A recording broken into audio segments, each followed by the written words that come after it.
MLC Brazzaville ezali oyo ezali MLC Brazzaville nde bomoni bato ebele mpenza batondi parce que toza bafourmi yango omoni ke na représentation ya Congo Brazzaville lelo eza presque mokolo ya 20e anniversaire ya parti malgré la direction générale na Kinshasa basali yango te mais biso toza fédération extérieure tomonaki ke toza na makoki oyo tokoki kofete parce que chaque mwana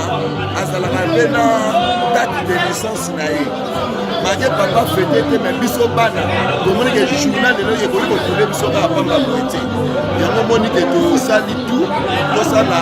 cérémonie ya 20e anniversaire kolandisama bameeting oyo elekaki na Kinshasa yango epesi biso courage ya koconfirme ke oui parti eza makasi yango omoni ke toprésente cérémonie oyo tosepeli mpe arrive na lokola bino mpe boye lisusu bacadre ya parti ya baextérieur lisusu kokutani yango omoni ke esengo yango tozala mingi na bino vraiment yango wana